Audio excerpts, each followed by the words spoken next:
All right, Coach. First up is going to be Kellen Olson with Arizona Sports. Hey, Monty. Los Angeles had quite the shooting night. Felt like you guys were right there, though, throughout the game. How would you assess the way the night went? Yeah, I mean, you give up that many threes to the best shooting three-point team in the league. It makes for a tough night. And then you look at our numbers, we couldn't generate threes, and we certainly didn't make enough. But I was just proud of the way our guys fought and competed tonight. Coming off of last night's game, playing against a team like that that's sitting there waiting on us. And like I told our guys, we're going to get everybody's best every night now. And that's going to help us get to the next level for sure. But in respect to the game, we scored 47 points in the second half. Certainly not up to our standard, and we just gave up too many threes. Even the times when we contested the threes, they made some tough shots. I thought we could have run them off the line a lot better. It's not like they shot 40 plus they got 37, but they made so many of them. Made for a tough night. To what you said about generating threes, it was 20 assists tonight, 20 assists last night. There was a lot working for you guys offensively in both games, obviously, but the secret sauce of your offense for the past 2 years has been the 0.5 stuff. So how would you assess just the way you guys have been doing that? I thought we held it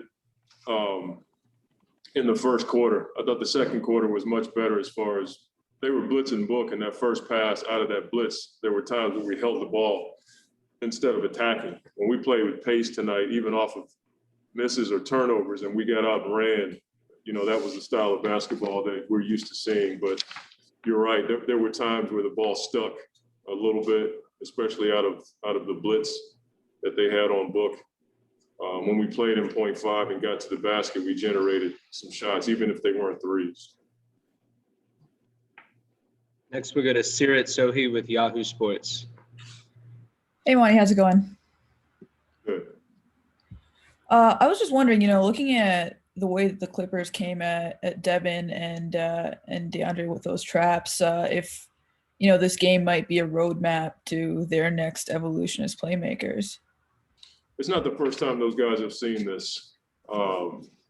People have been blitzing books since I've been here and before I came to Phoenix. So that's nothing new. Maybe, DA's seeing more of a crowd around the basket because he's been good and he's a willing passer. So that's not something I'm worried about at all. Those guys, DA will learn how to play in that environment, but it's something that Book has done pretty well. Next up is Dwayne Rankin with the Arizona Republic, and then Gina Mizell.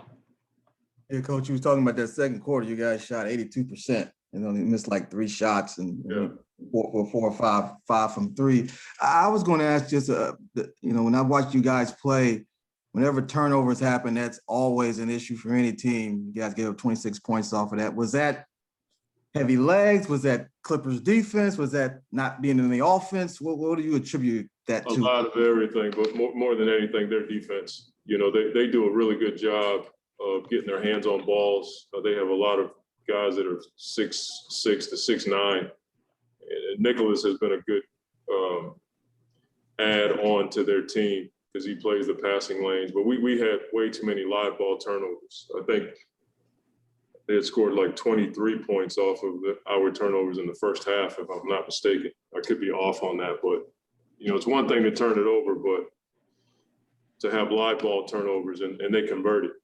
And couple that with the threes, made for a tough night.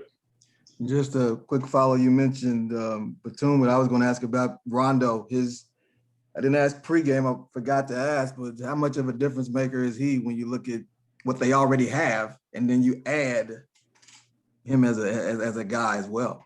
He's a good player. I mean, everywhere he's gone, he's a lot like Chris in that way. Wherever he goes, he makes the team better. Tonight, I thought in the first half, we rushed to, run him off the 3-point line. He drove by us and was making plays.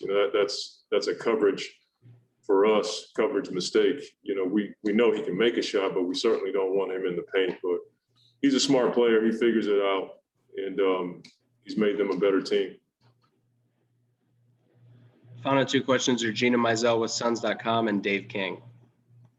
Hey, Monty, you mentioned just reminding the guys tonight after the game that just you're going to get every team's best every single night from here on out. So when you kind of look at the totality of the last two nights, the big win in overtime against Utah, and then tonight's game, just kind of what do you hope the guys gain from it that sort of helps to progress you guys forward as you come down the stretch of the season?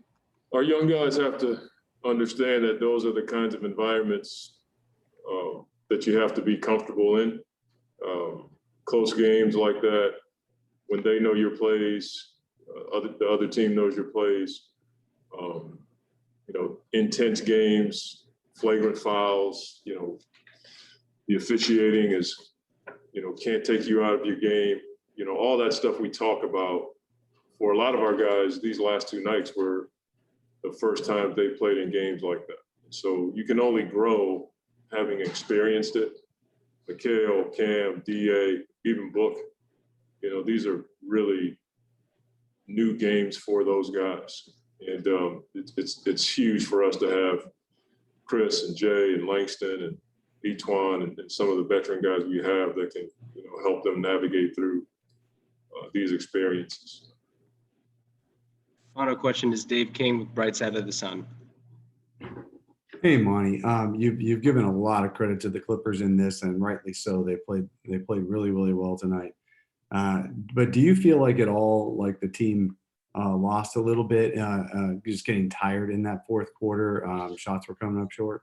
No doubt. I mean, I'm a no excuses, no explanation. I mean, that's just who I am. But I'm not crazy. I mean, to play a game like that, go into overtime like we did last night, and then have to come here and play against the Clippers like that, it's not the best scenario for any team. I did feel like we were not lethargic. We just didn't have the legs, and emotionally it's draining, but I really feel like our guys have to go through that. When you get to the playoffs, those are the kinds of games, those are the kinds of emotions that you have to learn how to deal with. So it's a good experience for us, but for sure, we were tired, especially in the second half. Thank you for the time, Coach. Thank you.